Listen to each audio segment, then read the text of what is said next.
BMTC conductor ಪುಂಡಾಟಿಕೆ free ಅಂತ ಊರೂರು ಸುತ್ತಾ ಇದ್ದೀರಾ ವೀಕ್ಷಕರೇ. ಆದರೆ ಮಹಿಳೆಯರಿಗೆ ಅವಮಾನ ಮಾಡಿದ್ದಾನೆ ಓರ್ವ ಕಂಡಕ್ಟರ್. ಶಕ್ತಿ ಯೋಜನೆ ಬಗ್ಗೆ ಕಂಡಕ್ಟರ್ ಕಿಡಿಕಾರಿದ್ದು ಆತನನ್ನು ಅರೆಸ್ಟ್ ಮಾಡಲಾಗಿದೆ. ಬಸ್ನಲ್ಲಿ ಕಂಡಕ್ಟರ್ ಅಸಭ್ಯವಾಗಿ ವರ್ತನೆ ಕೂಡ ಮಾಡಿದ್ದಾನೆ.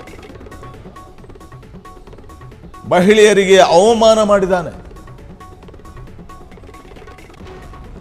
ಶಕ್ತಿ ಯೋಜನೆ ಬಗ್ಗೆ ಕಂಡಕ್ಟರ್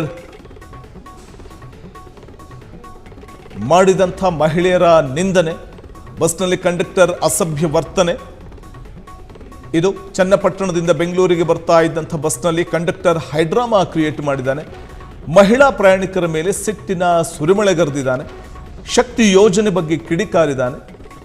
ಬಸ್ ರಶ್ ಆಗಿದ್ದಕ್ಕೆ ಮಹಿಳೆಯರನ್ನೇ ಗುರಿಯಾಗಿಸಿ ಕಂಡಕ್ಟರ್ ಅಪನಿಂದನೆ ಮಾಡಿದ್ದಾನೆ. ಮಹಿಳೆಯರಿಗೆ ಮನೆಯಲ್ಲಿ ಕೆಲಸ ಇಲ್ವಾ, ಏನಕ್ಕೆ ಬರ್ತೀರಿ, ಫ್ರೀ ಸಿಗುತ್ತೆ ಅಂತ ಊರೂರು ಸುತ್ತೀರಾ ಅಂತ ನಿಂದನೆ ಮಾಡಿದ್ದಾನೆ ಕಂಡಕ್ಟರ್. ಕೆಂಗೇರಿ ಬಳಿ ಮಹಿಳಾ ಪ್ರಯಾಣಿಕರನ್ನ ಬಲವಂತವಾಗಿ ಇಳಿಸಿ ಉದ್ದಟತನವನ್ನೂ ಮೆರೆದಿದ್ದಾನೆ. ಈ ಕಂಡಕ್ಟರ್ ಕಾಟಕ್ಕೆ ಬೇಸತ್ತು ಕೆಂಗೇರಿ ಠಾಣೆಯಲ್ಲಿ ದೂರು ಕೂಡ ದಾಖಲಾಗಿದೆ. ಬಿಎಂಟಿಸಿ ಕಂಡಕ್ಟರ್ ಪುಂಡಾಟಿಕೆ ಮಹಿಳೆಯರನ್ನ ಅವಮಾನಿಸುವಂತಿತ್ತು, ಗ್ಯಾರಂಟಿ ಯೋಜನೆಯನ್ನು ಅವಮಾನಿಸುವಂತಿತ್ತು.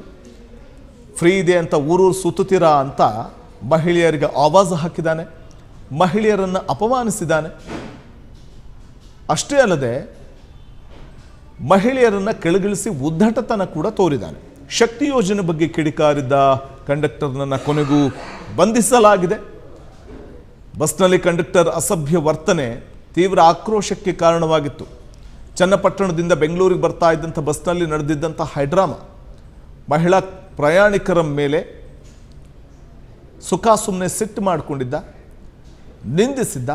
ಬಸ್ ರಶ್ ಆಗಿದ್ದಕ್ಕೆ ಮಹಿಳೆಯರನ್ನೇ ಗುರಿಯಾಗಿಸ್ಕೊಂಡು ಮಹಿಳೆಯರನ್ನ ಹಿಗ್ಗಾಮುಗ್ಗ ಬೈದಿದ್ದ. ಮನೆಯಲ್ಲಿ ಕೆಲಸ ಇಲ್ವಾ, ಫ್ರೀ ಇದೆ, ಫ್ರೀ ಶಕ್ತಿ ಯೋಜನೆ ಅಂತ ಫ್ರೀ ಕೊಟ್ಟಿದ್ದಾರೆ ಅಂತ ಊರೂರು ಸುತ್ತೀರಾ ಅಂತ ನಿಂದನೆ ಮಾಡಿದ್ದ. ಈ ಹಿನ್ನೆಲೆಯಲ್ಲಿ ಕೆಂಗೇರಿ ಬಳಿ ಮಹಿಳಾ ಪ್ರಯಾಣಿಕರನ್ನೂ ಬಲವಂತವಾಗಿ ಇಳಿಸಿ ಉದ್ದಟತನವನ್ನು ತೋರಿದ್ದಂತಹ ಬಸ್ ಕಂಡಕ್ಟರ್ ಮೇಲೆ ದೂರು ಕೂಡ ದಾಖಲಾಗಿತ್ತು. ಕೆಂಗೇರಿ ಠಾಣೆಯಲ್ಲಿ ಮಹಿಳೆಯರು ದೂರು ದಾಖಲಿಸಿದ್ರು.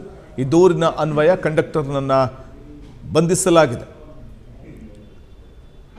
ಬಸ್ನಲ್ಲಿ ಟಿಕೆಟ್ ಕೊಡಬೇಕಾದಂಥ ಕಂಡಕ್ಟರ್ ಮಹಿಳೆಯರು ಬಸ್ನಲ್ಲಿ ಹತ್ತುತ್ತಾರೆ ಅನ್ನುವಂಥ ಕಾರಣಕ್ಕೆ ಗ್ಯಾರಂಟಿ ಯೋಜನೆಯನ್ನು, ಸರ್ಕಾರದ ಗ್ಯಾರಂಟಿ ಯೋಜನೆಯನ್ನು ಟೀಕೆ ಮಾಡಿದ್ದಲ್ಲದೆ ಮಹಿಳೆಯರನ್ನೂ ಅಪಮಾನಿಸಿದ ಆರೋಪ ಈತನ ಮೇಲಿದ್ದು ಇದೀಗ ಬಂಧಿಸಲಾಗಿದೆ ಕಂಡಕ್ಟರ್ನನ್ನು. ಕ್ಷಣ ಕ್ಷಣದ ಸುದ್ದಿಗಳಿಗಾಗಿ ಫ್ರೀಡಂ ಟಿವಿ ಸಬ್ಸ್ಕ್ರೈಬ್ ಮಾಡಿ, ಲೈಕ್ ಮಾಡಿ ಹಾಗೂ ಫಾಲೋ ಮಾಡಿ. ಹೊಸ ಸುದ್ದಿಗಳ ನೋಟಿಫಿಕೇಶನ್ಗಾಗಿ ಬೆಲ್ ಐಕಾನ್ ಮೇಲೆ ಕ್ಲಿಕ್ ಮಾಡಿ.